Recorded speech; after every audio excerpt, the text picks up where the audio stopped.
इतने में उसके चेले आ गए और अचंबा करने लगे कि वो स्त्री से बातें कर रहा है। तो भी किसी ने स्त्री से नहीं पूछा तुझे क्या चाहिए, या मसीह से किस लिए उससे बातें कर रहा है। तब स्त्री अपना घड़ा छोड़कर नगर में चली गई।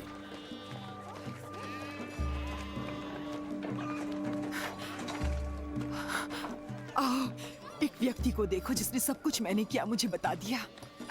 कहीं यही तो मसीह नहीं है? तो वे नगर से निकलकर उसके पास आने लगे।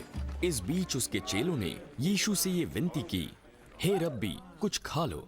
पर उसने उनसे कहा, मेरे पास खाने के लिए ऐसा भोजन है जिसे तुम नहीं जानते। तब चेलों ने आपस में ये प्रश्न किया, क्या कोई उसके लिए कुछ खाने को लाया है? मेरा भोजन यह है कि अपने भेजने वाले की इच्छा के अनुसार चलूं और उसका काम पूरा करूं।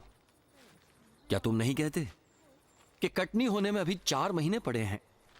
देखो, मैं तुमसे कहता हूं, अपनी आंखें उठाकर खेतों पर दृष्टि डालो कि वे कटनी के लिए पक चुके हैं।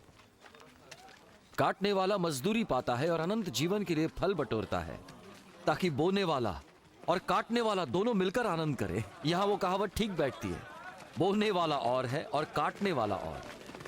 मैंने तुम्हें वो खेत काटने के लिए भेजा है जिसमें तुमने परिश्रम नहीं किया, दूसरों ने परिश्रम किया और तुम उनके परिश्रम के फल में भागी हुए।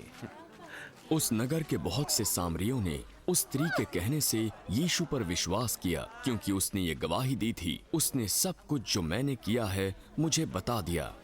इसलिए जब ये सामरी उसके पास आए तो उससे विनती करने लगे कि हमारे यहाँ रह। तो वो वहां 2 दिन तक रहा। उसके वचन के कारण और भी बहुत से लोगों ने विश्वास किया, और उन्होंने उस स्त्री से कहा, अब हम तेरे कहने से ही विश्वास नहीं करते, क्योंकि हमने आप ही सुन लिया और जानते हैं कि यही सचमुच में जगत का उद्धार करता है।